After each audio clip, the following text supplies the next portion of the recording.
शब्द। तुझे भरोसा नहीं ना, तो फिर जा अपने कमरे में जाकर देख। तेरे पलंग के नीचे तुझे तेरी माँ की हड्डियां मिलेंगी। प्रभात दौड़कर अपने कमरे में जाता है और अपने पलंग के नीचे देखता है। वहां पर सचमुच एक कंकाल पड़ा हुआ था और उसके शरीर पर जो कपड़े थे वो प्रभात की माँ के थे। क्या बात है, आज तो आप सुबह से ही बहुत बिजी हैं। ऐसा क्या लिख रहे हैं? बस एक फैमिली की कहानी लिख रहा था। जैसे हमारी फैमिली है ना, तुम, माँ और मैं, लेकिन थोड़े अलग तरीके से। क्योंकि ये कहानी हॉरर है और इसमें जो आदमी है ना, मैंने उसकी बीवी को मार दिया है। मतलब कहानी में ऐसा लिखा है। और जानती हो, उसके बाद जो बीवी है ना, वो एक बुरी आत्मा बन जाती है। क्या बेटा, इस तरह की डरावनी कहानियां क्यों लिखता है तू? जानता है ना, हम जो सोचते हैं, जो लिखते हैं, हमारा दिमाग पूरा दिन वैसा ही होता रहता है। माँ, परेशान होने वाली क्या बात है? राइटर हूँ मैं, मेरा तो काम है कहानियां लिखना। और वैसे भी ये सिर्फ एक कहानी है माँ, कोई सच नहीं है। उसके बाद कुछ दिन बीत जाते हैं। एक रात प्रभात को अपने ऑफिस से लौटने में देरी हो जाती है। रात के लगभग 12 बजे हुए थे। प्रभात जैसे ही अपने घर पहुंचता है, उसने देखा कि उसकी पत्नी दुर्गा डाइनिंग टेबल पर उसका इंतजार कर रही है। आ गए आप? कब से आपका इंतजार कर रही थी। देखिए ना, खाना भी ठंडा हो गया है। अरे दुर्गा, आज तुमने अपने इतने लंबे लंबे बालों को खोलकर क्यों रखा है? तुम तो हमेशा अपने बाल बांध कर रखती हो। वो क्या है ना प्रभात, जब इंसान अपनी जिंदगी से मुक्त हो जाता है ना, तो उसे दूसरे सारे बंधन खोल देने चाहिए। इसलिए मैंने अपने बालों के बंधन भी खोल दिए। ये तुम किस तरह की बातें कर रही हो? तुम ठीक तो हो? मैं बिल्कुल ठीक हूँ प्रभात। अच्छा चलो खाना खाओ। वो क्या है ना दुर्गा, मुझे भूख नहीं है। ऑफिस में कुछ खा लिया था।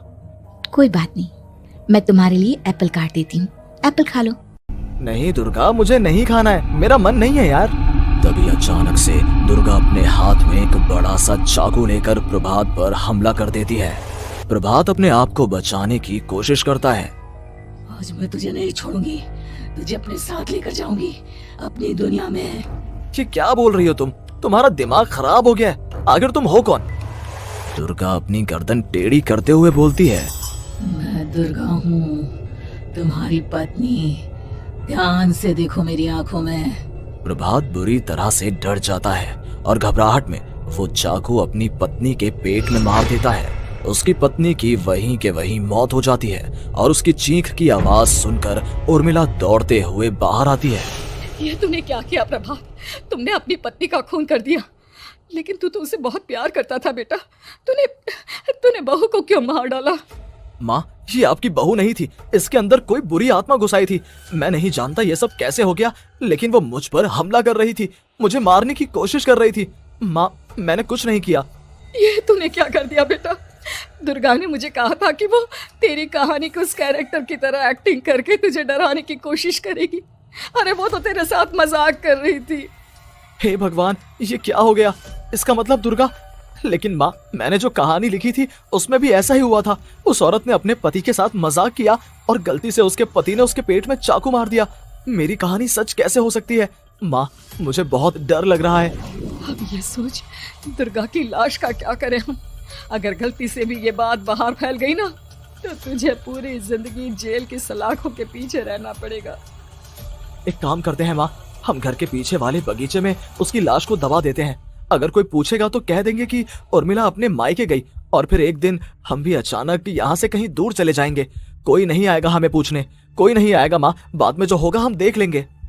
प्रभात अपनी माँ उर्मिला की मदद से दुर्गा की लाश को अपने घर के बगीचे में गाड़ देता है। कुछ दिन तो ऐसे ही बीत जाते हैं, लेकिन एक दिन अचानक रसोई से आ रही कुछ आवाजें सुनकर प्रभात की नींद खुलती है।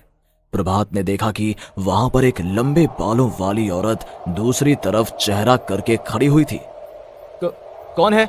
कौन है वहां पर? अरे कौन हो तुम? मैं दुर्गा हूँ प्रभात। क्या हुआ, मुझसे इस तरह के सवाल क्यों कर रहे हो तुम? तुम दुर्गा नहीं हो सकती। दुर्गा तो... प्रभात, मैं तुम्हारी पत्नी हूँ, तुम मुझे कैसे भूल सकते हो? 4 दिन के लिए मायके क्या चली गई? तुम तो मुझे भूल ही गए। अब अगली बार ना मैं कहीं नहीं जाऊंगी। पता चला तुमने तो मुझे पहचानने से ही इनकार कर दिया। नहीं, तुम दुर्गा नहीं हो सकती। तुम दुर्गा हो ही नहीं सकती। मैं जानता हूँ ये सब क्या हो रहा है। मैंने अपनी कहानी में लिखा था कि उस आदमी की पत्नी की मौत के बाद एक बुरी आत्मा उसका रूप लेकर उसके घर में आ जाती है। तुम वही हो ना? और अचानक से खूबसूरत दुर्गा का चेहरा काला पड़ जाता है। उसकी आंखें लाल हो जाती हैं और पूरे शरीर पर बाल, लंबे नुकीले नाखून, उसके दोनों पैर उल्टे हो जाते हैं और बेहद डरावनी आवाज में वो चिल्लाकर कहती है, बुरी आत्मा, मेरा खून करके मुझे अपने ही घर में गाड़ कर तू मुझे बुरी आत्मा कह रहा है? मैं तुझे छोड़ूंगी नहीं। और अचानक से प्रभात के घर में बेहद डरावनी आवाजें गूंजने लगती हैं। घर में चारों तरफ बहुत सारी बुरी आत्माएं नजर आने लगती हैं। प्रभात घबरा कर अपनी माँ को आवाज देता है, माँ कहाँ है आप? जल्दी आइए माँ, देखिए ना ये सब क्या हो रहा है। प्रभात ने देखा कि अचानक से उसकी माँ कमरे से दौड़ कर आती है। क्या हुआ प्रभात? और ये लोग कौन है? इन सब की गर्दन टेढ़ी क्यों है? इनके बाल खुले हुए। प्रभात, ये सब लोग तो मुझे मरे हुए नजर आ रहे हैं। हाँ माँ, ये सब लोग मरे हुए ही हैं और ये ठीक वैसा ही हो रहा है जैसा मेरी कहानी में हुआ था। लेकिन मेरी कहानी के हिसाब से तो आप भी। अचानक से उर्मिला का रूप बदल जाता है। वो भी एक डरावने साए की तरह बन जाती है और बेहद डरावनी आवाज में चिल्ला चिल्ला कर कहती है, मर गई तेरी माँ। जानता है, कल रात जब तू सो रहा था ना, तो मैंने उसके शरीर का सारा खून पी लिया। अब बस हड्डियां बची है उसके शरीर में। नहीं, ऐसा नहीं हो सकता, ऐसा बिल्कुल नहीं हो सकता। मेरी माँ नहीं मर सकती। तुझे भरोसा नहीं ना? तो फिर जा, अपने कमरे में जाकर देख। तेरे पलंग के नीचे तुझे तेरी माँ की हड्डियां मिलेंगी। प्रभात दौड़कर अपने कमरे में जाता है और अपने पलंग के नीचे देखता है। वहां पर सचमुच एक कंकाल पड़ा हुआ था और उसके शरीर पर जो कपड़े थे वो प्रभात की माँ के थे। माँ, अब मुझे कुछ करना पड़ेगा। लेकिन मेरी कहानी में लिखा था कि माँ की मौत मेरे हाथों से होगी, पर माँ तो पहले ही मर चुकी है और वो बुरी आत्मा मुझे भी मार देगी। नहीं, इससे पहले कि वो मुझे कुछ करे, मुझे उसका काम खत्म करना होगा। प्रभात अपने हाथ में बड़ा सा चाकू लेकर उस बुरी आत्मा पर हमला कर देता है जिसने प्रभात की माँ का रूप लिया हुआ था। और अगले ही पल वो नीचे गिर जाती है और उसके शरीर से खून बहने लगता है। ऐसा नहीं हो सकता, एक बुरी आत्मा के शरीर में तो खून होता ही नहीं है। तो क्या सच में मैंने अपनी माँ को मार दिया? लेकिन अभी कुछ देर पहले तो फिर वो कंकाल किसका है? और ये कौन है? मैं पागल हो जाऊंगा। और अपनी माँ की लाश, इसका मैं क्या करूं? लोग पूछेंगे तो मैं क्या जवाब दूंगा? तभी वहां पर दुर्गा का रूप लेकर जो आत्मा थी उसने प्रभात से कहा, गाड़ दे अपनी माँ को ले जाकर उसी जगह जहाँ तूने मेरा खून करके मुझे गाड़ दिया था। चला जा। घबराया हुआ प्रभात पागलों की तरह अपनी माँ की लाश को लेकर बगीचे में गाड़ देता है। प्रभात की हालत पागलों जैसी हो जाती है। वो अपने आप को अपने घर में बंद कर लेता है। कहानी के हिसाब से तो आगे ये हुआ था कि कहानी लिखने वाले ने उन बुरी आत्माओं से डरकर आत्महत्या कर ली थी। तो क्या मैं भी मर जाऊंगा? क्या मैं भी आत्महत्या कर लूंगा? एक काम करता हूँ, मैं अपनी कहानी का अंत बदल देता हूँ। हाँ, ये मैंने पहले क्यों नहीं सोचा। मैं लिख दूंगा कि कहानी को लिखने वाला आत्महत्या नहीं करता, बल्कि कहीं दूर जाकर नए सिरे से अपनी जिंदगी शुरू करता है। यही सोचकर प्रभात ने अपनी लिखी हुई कहानी को बाहर निकाला और उसे पढ़ना शुरू किया।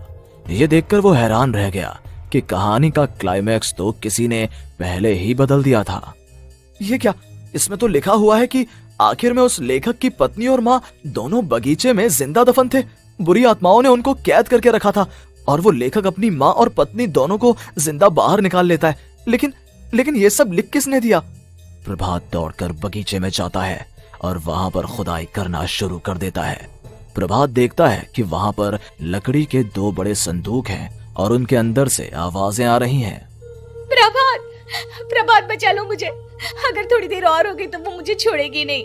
बेटा देखो, मैं इस बक्से के अंदर बंद हूँ, प्लीज मुझे बाहर निकालो।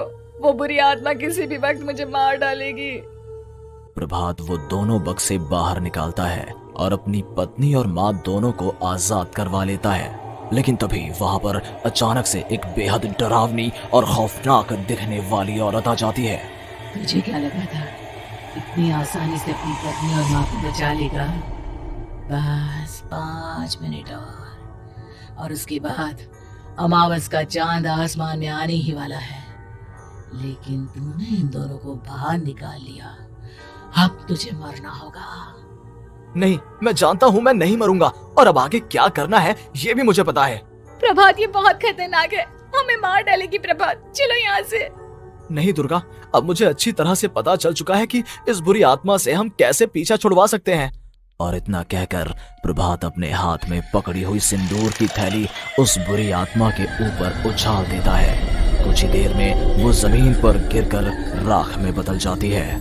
ये सब क्या हो रहा था बेटा? ये सब तुम्हारी लिखी हुई इस कहानी की वजह से हुआ है ना? नहीं माँ, पहले मुझे भी ऐसा ही लगा, लेकिन बाद में पता चला कि बरसों पहले हमारे इस बगीचे की जमीन के अंदर किसी को जिंदा गाड़ दिया गया था, और बस उसी औरत की आत्मा हमें परेशान कर रही थी। उसी ने मेरे शब्दों में जान डालकर उस कहानी को जिंदा कर दिया था। मुझे माफ कर दो प्रभात, मैंने आपकी कहानी के साथ छेड़छाड़ की थी और उसे बदल दिया था। माफी मांगने की जरूरत नहीं है दुर्गा, तुम्हारे